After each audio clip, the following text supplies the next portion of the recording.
Start. আজ আমি পার্শ্ব স্পিচ পড়াবো। পার্শ্ব স্পিচ কয় প্রকার, কি কি? পার্শ্ব স্পিচ 8 প্রকার। Number 1 noun, number 2 pronoun, number 3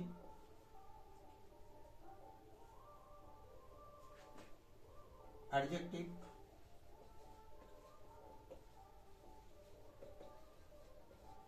number 4 verb, number 5 adverb,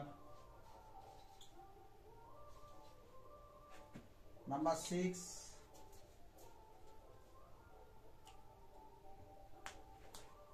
preposition,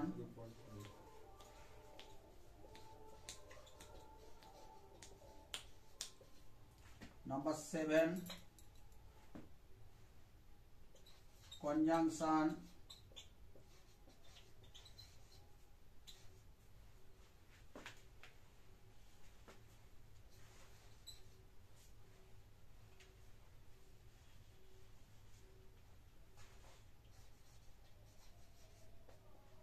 number 8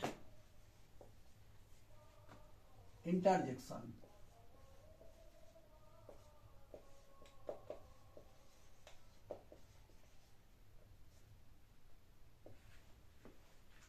এই 8টি পার্শ্ব স্পিচ।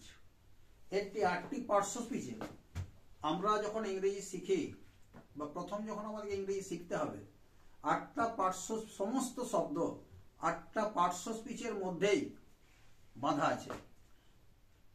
8টা পার্শ্ব স্পিচের মধ্যে যে কোনো শব্দ আসবেই, প্রত্যেকটি শব্দ যে কোনো একটি না একটি পার্শ্ব স্পিচের মধ্যে পড়বেই। তাই এই 8টি পার্শ্ব স্পিচ হচ্ছে ভীষণ ইম্পর্টেন্ট ইংরেজি শেখার যে প্রথম স্টেপ। খুব অতি সহজে এই 8টি পার্শ্ব স্পিচে যদি আমরা অ্যানালিসিস করি এর যদি ক্লাসিফিকেশনগুলো আমরা শিখতে পারি, তাহলে দেখা যাবে ইংরেজি শেখার ক্ষেত্রে কোনো সমস্যা থাকবে না। ইংরেজি সাবজেক্টটা ন্যাচারালি খুবই সহজ সরল সাবজেক্ট। যদি বোঝা যায়, স্টেপ বাই স্টেপ যদি আমরা বুঝতে পারি, তাহলে তোমাদের কোনো অসুবিধা হবে না। যদি তোমরা বুঝতে চাও তাহলে একটু ধীর স্থির ভাবে অ্যাটেন্টিভলি আমার কথাগুলোকে ভালো করে মনে রাখতে হবে এবং ফলো করতে হবে, এবং আমার চ্যানেলটাকেও ফলো করতে হবে নিয়মিত আমার চ্যানেল ফলো করলে, এবং প্রত্যেকটি ক্লাস যদি তোমরা দেখতে চাও ভালো করে যদি দেখে থাকো এবং যদি সাবস্ক্রাইব করে রাখো, তাহলে স্টেপ বাই স্টেপ বা দিনের পর দিন যে সমস্ত ভিডিওগুলো যাবে সেই ভিডিওগুলো সবই জানতে পারবে এবং ধারাবাহিকভাবে দেখবে ইংরেজি কত সহজ সরল ভাবে শিখতে পেরেছো। যে সহজ সরল ভাবে তোমাদের নিজেদের যে অবস্ট্রাকশনগুলো, যে মেন্টাল ব্লকেজ, যেগুলো শিখতে গেলে যে বাধাটা, বিপত্তিটা বা শিখতে গেলে যে প্যানিকটা ইংলিশ সম্পর্কে, এই প্যানিকটা একদম সমস্ত রকম রিমুভ হয়ে যাবে। দ্যাট ইজ হোয়াই আমাদেরকে ইংরেজিটা আগে জানতে হবে ভালো করে। এই পার্শ্ব স্পিচটাকে, পার্শ্ব স্পিচকে যদি আমরা ভেঙে ফেলি, তাহলে পার্ট শব্দের অর্থটা কি? পার্ট শব্দের অর্থ হচ্ছে যে পার্ট মানে অংশ। অফ শব্দের অর্থ কি? এর। স্পিচ শব্দের অর্থটা কি? বাক্য। বাক্যের আরো ইংরেজি আছে সেন্টেন্স, কিন্তু এখানে বলা হয় পার্ট অফ স্পিচ। তাহলে পার্টস অফ স্পিচ আমি লিখেছি এখানে, তাহলে পার্টস এর এসটা কেন লিখলাম? নাম্বারের ক্ষেত্রে দেখা যায় যে পার্টস শব্দের অর্থ একটা, আর পার্টস শব্দের অর্থ হচ্ছে অনেকগুলো। তাহলে অনেকগুলো পার্টস অফ স্পিচ আছে বলে এখানে পার্ট, এবং একটা বাক্যের মধ্যে অনেকগুলো শব্দ থাকে, অনেকগুলো শব্দ মিলিয়ে একটা বাক্য হয়। বাক্যের কনস্ট্রাকশনটা আসে অনেকগুলো শব্দ মিলিয়ে। সেই শব্দগুলো আসে বলে সেই শব্দের মধ্যে অনেকগুলো পার্ট থাকে। যেমন সিলেবেল থাকে, শব্দের মধ্যে যে পার্টগুলো থাকে তাকে বলা হয় সিলেবেল, এবং বাক্যের মধ্যে যে শব্দগুলো থেকে থাকে সেকে পার্ট। কেন বললাম? বাক্যের একটি একটি অংশকে বলা হয় পার্ট, এবং সবগুলি একসাথে বলা হয় কি? পার্টস। তাহলে পার্টস অফ স্পিচ, বাক্যের অংশগুলি, অংশগুলিকে বলা হয় পার্টস অফ স্পিচ। একটা স্টেপ গেল। এবারে আমরা দেখবো যে পার্শ্ব স্পিচ পার্ট একটা একটা শব্দ, তাকে যখন আমরা শব্দ বলছি, শব্দগুলো যখন বাক্যে ব্যবহৃত হবে, বাক্যে যখন অ্যাপ্লাই করা হবে, তখন সেগুলোকে এক একটা বাক্যের মধ্যে পদ বলা হবে। পার্টস অফ স্পিচ বাংলায় যেমন বলা হয় সেগুলোকে এক একটা পদ, ইংরেজিতে বলা হয় সেগুলোকে এক একটা ওয়ার্ড। এইবার আমরা দেখি নাউন। এই নাউন যে শব্দটা, এই বাক্যটা, নাউন এই বাক্যটাকে, নাউন এই শব্দটাকে আমরা কয়েকটি ভাগে ভাগ করতে পারি। সেটা হচ্ছে খুবই সূক্ষ্ম বিচারের জন্য বোঝা দরকার। প্রথমত আমরা আগে নাউন কতগুলো জেনে নিই। নাউন কোনগুলোকে বলবো, কেন বলবো। নাউন, এই নাউনটাকে অনেকগুলো ভাগে ভাগ করে। নাউনের বাংলা হচ্ছে কি বিশেষ্য। প্রোনাউনের বাংলা কি সর্বনাম।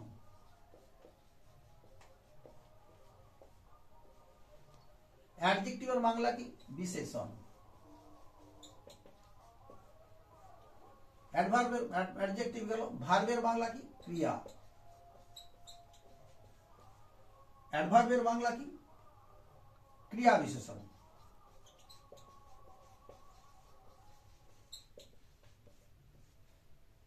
প্রিপজিশনের বাংলা কি অব্যয়।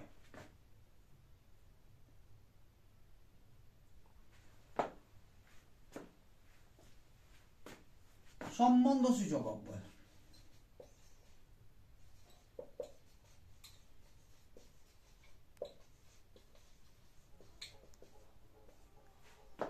কনজাংশনের বাংলা কি সংযোজক অব্যয়।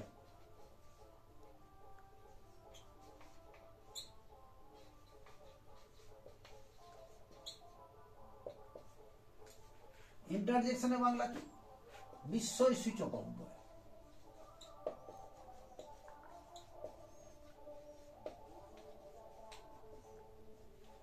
এই নাউনগুলোকে ভাগ করা হয় আবার 5 ভাগে ভাগ করা হয়। নাউনকে 5 ভাগে ভাগ করা, আমরা এই 5 ভাগের নাউনটা পরে জানবো, পরের স্টেপে। আগে আমরা ধারাবাহিক এটা জেনে যাই। প্রোনাউনেরও ভাগ আছে। প্রোনাউনের ভাগে কোনো কোনো সময় এগুলোকে ভাগ করতে দেখা যায়, 7 ভাগে ভাগ করতে দেখা যায়, কোনো সময় 4 ভাগে রেখে দেওয়া হয়। নিখুঁত বিচারের জন্য বা নিখুঁতভাবে জানতে গেলে তখন প্রোনাউনগুলোকে একটু বিশ্লেষণ করে দেখা যায় কতগুলো ভাগে একে ভাগ করা যায়, বোঝার সুবিধার জন্য, অ্যাপ্লাই করার ক্ষেত্রে সুবিধার জন্য। তারপর আসছে অ্যাডজেক্টিভ। অ্যাডজেক্টিভ থেকে কি করা যায় না ডিগ্রি করা হয়। ডিগ্রিটা পরের স্টেপে আবার যাব, পর স্টেপ বাই স্টেপে যখন যাব। ডিগ্রি কাকে বলা হয়, কেন বলা হয়, ডিগ্রি পার্টস অফ স্পিচের মধ্যে কোন কোন পার্টস অফ স্পিচ থেকে ডিগ্রি করা হয়। এই পার্টস অ্যাডজেক্টিভ হলো ভার্বটা। ভার্বটা ভীষণ ইম্পর্টেন্ট জিনিস, ভীষণ ভীষণ ইম্পর্টেন্ট। ভার্বের বাংলা হচ্ছে ক্রিয়াপদ। এই ক্রিয়াপদটা বাক্যের মধ্যে ইংরেজিতে অনেকগুলো রূপ নিয়ে বসে থাকে, বিভিন্ন সময় বিভিন্ন রূপ ধারণ করে এবং বিভিন্ন রূপটাকেই আমরা বিভিন্ন নামে অভিহিত করেছি। সেই নামগুলো জানলে ইংলিশটা দেখা যাবে যে কনস্ট্রাকশনের ক্ষেত্রে ইংরেজিগুলো খুব সহজ হয়।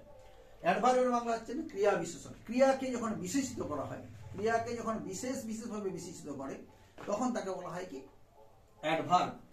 প্রিপজিশনের বাংলা কি, প্রিপজিশনকে আবার ভাঙলে দেখা যায়, যদি আমরা ভেঙে দিই সিলেবেলটাকে, প্রিপজিশন। প্রিপজিশন, প্রি মানে পূর্বে, পজিশন মানে অবস্থান। তাহলে প্রিপজিশন কাকে বলবো, মানে যখন প্রিপজিশনের সংজ্ঞাটা ব্যাখ্যা দেবো তখন প্রিপজিশন কাকে বলে দিচ্ছি। কনজাংশনের বাংলা হচ্ছে সংযোজক অব্যয়। যে শব্দগুলো দিয়ে একাধিক শব্দ বা বাক্যকে সংযুক্ত করা হয় সেগুলোকে বলা হয় সংযোজক অব্যয়।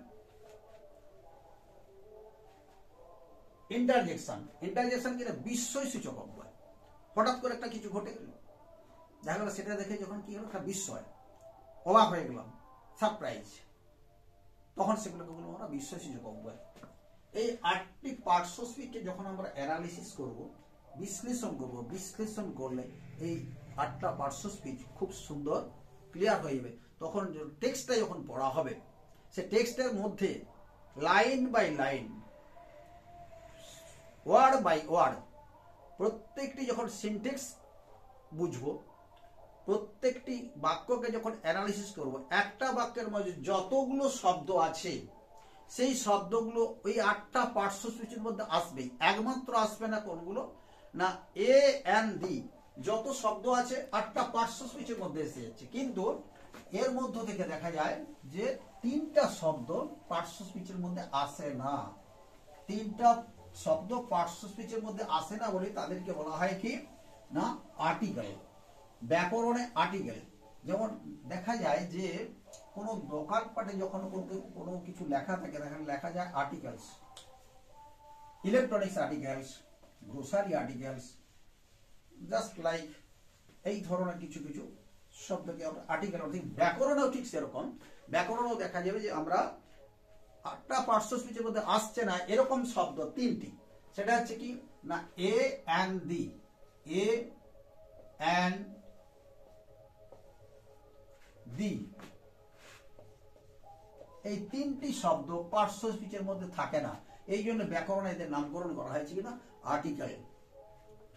পার্টস অফ স্পিচ ছাড়াও এগুলোকে আর্টিকেল রূপে ব্যবহার করা হয় বা আর্টিকেল রূপে শিখি বা শেখানো হয় বা জানার বোঝার জন্য সুবিধা হয়, এটা এদের নামকরণ করা হয়েছে আর্টিকেল। এটা ব্যবহারেরও একটা রীতি আছে, সেই রীতি অনুযায়ী এগুলোকে ব্যবহার করতে হয়। কারণ আমরা যখন অ্যালফাবেটটা শিখেছি, অ্যালফাবেটের বাংলাটা কি? অ্যালফাবেটের বাংলা হচ্ছে বর্ণমালা। বাংলায় যেমন বর্ণমালা আছে স্বরবর্ণ, ব্যঞ্জনবর্ণ, ঠিক ইংরেজিরও বর্ণমালা অ্যালফাবেট। এই অ্যালফাবেটের ক্ষেত্রে আমরা এগুলোকে অ্যালফাবেট, বিটি, অ্যালফাবেট। এই অ্যালফাবেটটাকে যখন ভাঙবো তখন অ্যালফাবেট মানে বর্ণমালা। ইংলিশে যে অক্ষর আছে লেটার, এই 26টি লেটারকে একত্রে বলা হয় অ্যালফাবেট, যার বাংলা কথা হচ্ছে বর্ণমালা। ওখানে যেমন স্বরবর্ণ, ব্যঞ্জন বর্ণ আছে, এখানেও ঠিক সেরকম vowel, consonant. A E I O U, এই A E I O U, এই পাঁচটি লেটার হচ্ছে কি না ভাওয়েল। তাহলে টোটাল বর্ণমালার এই 26টা লেটার থেকে যদি আমরা 5টা বাদ দিয়ে দিই থাকে কতগুলি? 21টি। তাহলে এই 21টি লেটারকে একত্রে কি বলা হয়? কনসোনেন্ট। এই 5টিকে বলা হয় ভাওয়েল।